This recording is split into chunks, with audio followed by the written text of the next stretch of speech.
clarifient et formalisent leurs demandes à l'égard de la France et de la communauté internationale. Souhaitent-ils notre présence? Ont-ils besoin de nous? Je veux des réponses claires et assumées sur ces questions. Je ne peux ni ne veux avoir des soldats français sur quelque sol du Sahel que ce soit, alors même que l'ambiguïté persiste à l'égard de mouvements anti-français. Je souhaite que nous puissions organiser une présence internationale plus forte et structurer au Sahel une nouvelle coalition autour de nous, en lien avec nos partenaires européens déjà présents.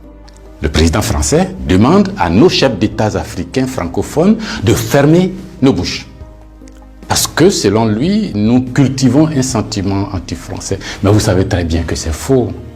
Monsieur le président Macron, il n'y a pas de sentiment anti-français ici. Ce que vous appelez sentiment anti-français, d'ailleurs, comment vous allez présenter ça? Je suis en train de parler en français là. J'ai rien contre le français en tant que langue. Je ne parle pas en sénoufo ou en djoula ou en sérère ou en wolof ou je ne sais quoi, soninké, bambara ou quoi d'autre. Je parle en français. Je n'ai rien contre le français. J'écris, je m'exprime, je travaille en français. Je n'ai rien contre les Français. Nous n'avons ici en Afrique francophone rien contre les Français. Ils sont nombreux, ils ont des entreprises, ils créent des emplois pour nous, ils payent des impôts. Nous sommes nombreux à travailler avec eux, à travailler pour eux. Ils travaillent souvent pour nous. Nous sommes des amis, nous nous marions, nous vivons ensemble ici comme en France sans aucune animosité. Donc, ce n'est pas un sentiment contre les Français ou contre le Français. Ce que vous appelez sentiment anti-français en réalité, c'est un ras-le-bol, c'est une révolte, c'est un refus de la mainmise de l'État français sur nos autorités et par ricochet sur nos économies, sur nos peuples. C'est ce que nous refusons. Les relations incestueuses entre l'État français et les États africains, c'est ce que nous refusons.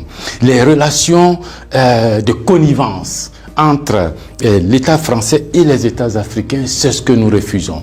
Parce que simplement ces relations étouffent la démocratie, ces relations étouffent le respect des droits de l'homme, ces relations étouffent la possibilité que nous devons avoir de demander des comptes à nos dirigeants. Ces relations étouffent l'expression plurielle chez nous. Il n'y a que ce que le président dit parce qu'il est d'accord avec Paris, donc c'est ce que lui dit qui est bon. Monsieur le président, c'est ce qui nous révolte. On a le sentiment que vous êtes complice de nos chefs d'État pour nous brimer. On a le sentiment que les droits de l'homme que vous faites respecter en France, les libertés individuelles que vous faites respecter en France, la déclaration universelle des droits en France, déclaré là-bas par vos ancêtres, Monsieur le Président, on a l'impression que vous considérez que nous, en Afrique, on n'a pas droit à cela. Nous, en Afrique, on n'est pas digne de cela. Nous, en Afrique, on n'est pas suffisamment humain pour avoir les droits humains. C'est ce qui révolte cette jeunesse-là. La conséquence, vous voyez chaque jour de nombreux jeunes essayant d'aller là où les droits sont respectés, là où les libertés sont respectées, là où on a le sentiment qu'ils sont des hommes. C'est ce qu'il faut changer, Monsieur le Président. C'est ce qu'il faut changer.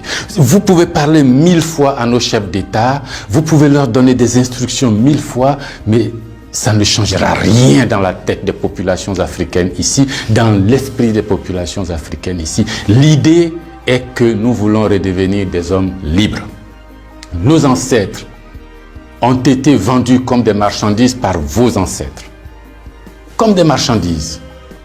Pendant de 1500 à 1890, par là, comme des marchandises. Nous fermons les yeux là-dessus. Nos parents ont été gouvernés par la décision que vos parents ont prise à Berlin de venir s'accaparer nos territoires, nous-mêmes, nos fleuves, nos rivières, nos matières premières, de prendre possession de nous. Ça a duré près d'un siècle. Fermons les yeux là-dessus. Vos prédécesseurs ont considéré que nos chefs d'État devraient être juste des délégués pour eux, pour nous maintenir ici. Comment on peut avoir le sentiment français quand on descend à l'aéroport d'Abidjan? Le boulevard qu'on prend s'appelle Giscard d'Estaing. Le pont qu'on emprunte s'appelle De Gaulle. Et la route qu'on utilise pour aller à l'université s'appelle boulevard Mitterrand. Et puis partout, on a Trèche-la-Plaine, Port-Bouët, Binger. Non!